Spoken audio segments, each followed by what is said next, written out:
उस राजमहल में ऐसा क्या था कि राजा के नवजात पुत्र केवल कुछ ही समय के लिए जीवित रहते थे। रानी को जब सच का पता चला तो उसने राजा किशनराज एक बहुत बड़े साम्राज्य के राजा थे। उन्होंने अपना राज्य बड़ी कुशलतापूर्वक चलाया, लेकिन शायद होनी को कुछ और ही स्वीकार था।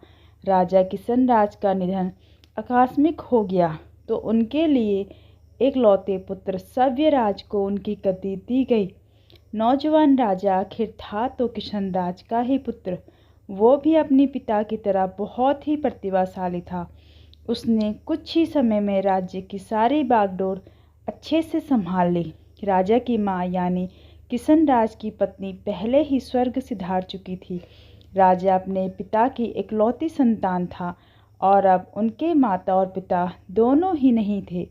समय समय पर राजा का राज्य के सबसे पुराने और वफादार मंत्री काशीराम मार्गदर्शन किया करते थे और राजा अपने राज्य के सबसे पुराने मंत्री काशीराम को ही सब कुछ मानता था।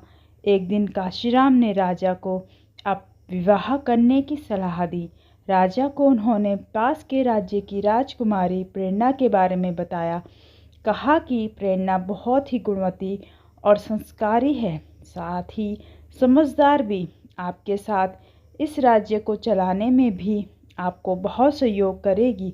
राजा ने पहले कुछ समय तक मना किया, लेकिन लड़की और उनके परिवार के बारे में सुनकर राजा ने उनकी बात मान ली। राजकुमारी और उनके परिवार वाले पहले ही राजा से बहुत प्रभावित थे, इसलिए वो विवाह के लिए तैयार थे। आखिरी ऐसे राजा से शादी कौन नहीं करना चाहेगा। बड़ी धूमधाम के साथ राजा की शादी हो गई। शादी के बाद प्रेरणा इस राज्य में आ गई। राजा प्रेरणा की सुंदरता के साथ उनकी समझदारी का भी बहुत बड़ा प्रशंसक बन गया। ऐसी कई बातें थी जो राजा बल से नहीं हल कर सकता, उसे प्रेरणा अपनी सूझबूझ से सुलझा देती थी। राजा और रानी दोनों ही एक दूसरे को पाकर बहुत ही खुश थे। उन दोनों में प्रेम प्रगाढ़ था। ठीक 1 साल बाद रानी प्रेरणा गर्भवती हो गई। राजा और रानी दोनों अपनी पहली संतान के लिए बहुत खुश थे, भगवान का बहुत धन्यवाद दे रहे थे। राजा ने योजना बनाई थी कि उनकी संतान होने पर वो पूरे राज्य को निमंत्रण देंगे। आखिरकार वो दिन आ ही गया और रानी ने एक पुत्र को जन्म दिया। राजा और रानी की प्रसन्नता का कोई ठिकाना नहीं रहा, लेकिन यह खुशी ज़्यादा देर तक नहीं टिक पाई। नवजात पुत्र कुछ ही घंटों में मर गया। राजा और रानी के साथ मंत्रीगण और सेवक सभी बहुत दुखी हो गए। काशीराम ने राजा को हौसला दिया और कहा कि भगवान की मर्जी के आगे किसकी चली, आप खुद को संभालिए, और रानी को भी हौसला दी। राजा ने रानी को हौसला दिया, साथ ही खुद को भी। वो समय भी निकल गया। राजा और रानी उस दुख से उभरने लगे। उन्होंने इस सत्य को स्वीकार किया और अपने आने वाले जीवन के लिए फिर से योजनाएं बनाने लगे। कुछ समय बाद फिर रानी गर्भवती हो गई। इस बार राजा और रानी कुछ ज़्यादा सतर्क थे। समय समय पर दाई और वैद्य से परामर्श लिया गया ताकि पिछली बार जैसा कुछ भी ना हो। समय आने पर फिर रानी ने एक पुत्र को जन्म दिया, लेकिन इस बार भी वो पुत्र कुछ घंटों का ही मेहमान था। राजा रानी को लगा कि ऊपर वाला उनके साथ ऐसा क्यों कर रहा है। अब यह बात सोचने योग्य हो गई थी। राजा ने अब दूसरे तरह के उपाय करना शुरू कर दिए। सब कुछ होते हुए भी राजा के राजमहल में एक अलग खालीपन था। विरोधी राजा और शत्रुओं ने राजा की इस अवस्था का लाभ उठाकर राज्य पर हमला करना शुरू कर दी। अपने निजी जीवन में इस परेशानी का प्रभाव कई बातों पर पड़ा। राजा अपना कुछ राज्य हार गया। राज्य की जनता का भी राजा पर विश्वास कम होता जा रहा था। बातें थी कि जो अपनी संतान नहीं बचा पा रहा, लगता नहीं वो राज्य को बचा पाएगा। इन सारी समस्याओं के बीच रानी प्रेरणा अपने प्रयासों में लगी हुई थी। वो राज्य में ऐसे ही जाकर राज्य के वासियों से मिलने लगी। रानी क्या कर रही है यह किसी को पता नहीं था। फिर करीब 6 महीने बाद वो राजा को बोली कि अब हमारी संतान की मृत्यु नहीं होगी, लेकिन उसके लिए आपको मेरी बात माननी पड़ेगी। राजा पहले ही जानता था कि रानी बुद्धिमान है और कहना मानना हमेशा ही उनके लिए अच्छा रहा है, लेकिन राजा झट से हाँ बोलते हुए बोला कि हाँ, आप जो बोलो, जैसा बोलो वैसा ही होगा। बताइए, रानी बोली। आज रात के बाद मैं अज्ञात जगह चली जाऊंगी और संतान प्राप्ति के बाद मैं उचित समय पर वापस आ जाऊंगी। आप मुझे ढूंढने का प्रयास मत कीजिएगा। राजा बोला, अज्ञात, यह आप क्या कह रही है? आप रानी होकर ऐसी बातें कर रही हैं। आप कहाँ रहेंगी? रानी बोली कि अगर आपको हमारी संतान चाहिए तो आपको मेरी बात माननी पड़ेगी। राजा कुछ न कह सका। फिर रात में राजा जानता था कि वो अपनी रानी से अब पता नहीं कब मिल पाएगा। रात्रि के बाद सुबह जब राजा नींद से जागा तब रानी जा चुकी थी। काशीराम के द्वारा पूछे जाने पर राजा ने कहा कि प्रार्थना करें, हम अपने इस प्रयास में सफल हो जाए। राजा को भरोसा था कि रानी जहाँ भी होगी वो इतनी बुद्धिमान और समझदार है कि परिस्थितियों का सामना कर सकती है। साथ ही उसे यह भी विश्वास था कि रानी जो बोल के गई है वैसा ही होगा। उनकी संतान इस बार जीवित रहेगी। इसलिए राजा अब अपने विरोधियों से निपटने लगा। वो अब विश्वास से भरा था, जिसके कारण इसे इसके अच्छे परिणाम मिल रहे थे। फिर एक दिन अचानक लगभग 10 माह बाद ही एक सुबह रानी गोदी में बच्चा लिए आई। पुत्र था करीब 1 माह का। राजा की खुशी का ठिकाना नहीं रहा। राज्य भी उसने अपने सभी को निमंत्रण भिजवा दिया गया। राजा ने रानी को धन्यवाद दिया, कहा, यह आपने कैसे किया और हमसे क्या गलती हो रही थी?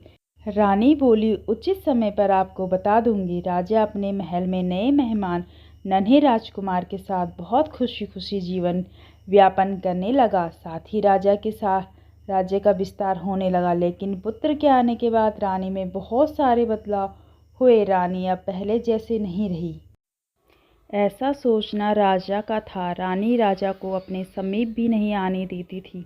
कुछ न कुछ कारण बताकर टाल देती थी। राजा के द्वारा पूछे जाने पर रानी कहती कि आपने कहा था जो मैं कहूँगी आप मानेंगे। यह भी हमारे पुत्र के जीवन के लिए आवश्यक है। राजा के पुत्र अब 2 साल का हो गया। रानी का समीप न आने का प्रतिबंध अभी भी राजा के लिए वैसा का वैसा ही था। इतने समय के प्रतिबंध के चलते अब राजा के मन में कई विचार घर बनाने लगे। फिर एक दिन राजा को इस विचार ने पकड़ लिया कि शायद यह पुत्र उसका नहीं है, कमी शायद उसी में थी। रानी को यह पता चल गया, इसीलिए रानी अब उसे अपने पास नहीं आने देती। अब उसे यह विचार हमेशा सताने लगा। अब हर बात और हंसने में वो अपने को अपमानित मान रहा था। राजा ने एक दिन रानी से पूछा, आपने कहा था कि यह बच्चा कैसे जीवित रहा, आप बताएंगी? रानी फिर बोली, महाराज उचित समय आने दीजिए। राजा क्रोध में आ गया, बोला, मैं कई दिनों से आपके व्यवहार को देख रहा हूँ। आप कुछ बहुत बड़ी बात छिपा रही है। यह बच्चा किसका है? आप हमें सच बता दीजिए, हम आपको क्षमा कर देंगे। रानी को राजा के इस तरह के बर्ताव से अचरज हुआ। उन्होंने बोला, यह बच्चा हमारा है, आप कैसी बातें कर रहे हैं? राजा बोला कि अगर आपने झूठ बोला या हमसे कुछ छिपाया जो हमें कहीं और से पता चला तो आपको और आपके बच्चों को दोनों को दंड मिलेगा। रानी यह सुनकर क्रोध में आ गई और बोली, महाराज आप किस तरह की बातें कर रहे हैं? बात अगर मेरी होती तो मैं चुप रहती, लेकिन आपने मेरे बच्चे के लिए बोला है और मैं यह बात सहन नहीं कर सकती। सच सुनने की हिम्मत है तो सुने। तब रानी ने एक ऐसे सच से राजा को अवगत कराया जो वो नहीं जानता था। रानी ने कहा कि मैं इस पूरे राज्य में करीब 6 माह तक भ्रमण किया और जगह जगह जाकर पुराने लोगों की बातें सुनी। आपके राज्य की सीमा पर जंगल में एक समूह रहता है। उनके कुल देवता में उनकी अटूट आस्था है और उनमें शक्ति भी है। साथ ही समूह का एक प्रधान है जो पूरे समूह का ध्यान रखता है। उनकी वाणी मतलब उनके देवता की वाणी। जब आप 1 वर्ष के थे तब आपके पिताजी और माता के साथ एक दिन यात्रा पर गए। बग्घी से यात्रा करते समय उस समूह की एक स्त्री को गर्भवती थी जो बग्घी से टकराकर मृत्यु को प्राप्त हो गई, जिसके परिणाम स्वरूप उन्हें प्रधान ने श्राप दिया कि अब से उनका वंश आगे नहीं बढ़ेगा। इसी वजह से आप भी अपने पिता के एक अकेले संतान हैं और इसी कारण हमारी संतान नहीं बच पा रही थी। आपके यहाँ से जाने के बाद मैं वहाँ उन लोगों के साथ रही। शुरू में उन लोगों ने को मुझ पर क्रोध था, लेकिन फिर वो मेरी आस्था देखकर पिघलने लगे। मैंने देवता से प्रार्थना याचना की, लेकिन एक बार तीर कमान से निकल गया तो वापस नहीं आता।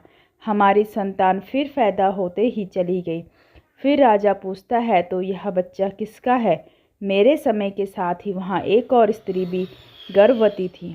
उनकी संतान भी उसी समय हुई जब हमारी हुई। फिर चले जाने में उनके देवता के आगे संतान को लेकर जोर जोर से रोने लगी। तभी वो सारे समूहवासी इस बच्चे को मुझे देने आ गए और मेरे आगे घुटने टेक कर मुझे समर्पित कर दिया। उनकी आंखों में मेरे लिए प्यार था, दया थी और हाथ में बच्चा था। बस मुझे लगा कि अब हमें क्षमा मिल गई। नवजात को मैं कुछ दिन वहाँ रहने के बाद ले आई। आप अपना बच्चा न होने से कितने दुखी थे। उन लोगों की दया और महानता देखो। एक राजा को उन्होंने अपना बच्चा दे दिया, वो भी उस राजा के पुत्र को जिसने उन्हें चोट पहुंचाई थी। मुझे लगा कि इस बच्चे को जीवन भर अपार स्नेह देना ही हमारा प्रायश्चित है। राजा यह सब सुनकर कुछ बोलने लायक नहीं रहा। खुद को कोसने लगा। बोला, मैं तो आपके क्षमा के लायक भी नहीं हूँ।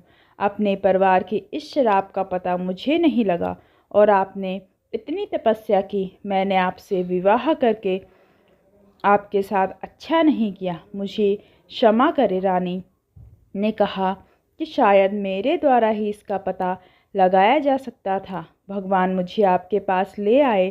फिर राजा भी रानी के साथ वहाँ उन सभी से भेंट करने और क्षमा मांगने गया और उनकी दया को स्वीकार करते हुए उस बच्चे को बहुत स्नेह करने लगा।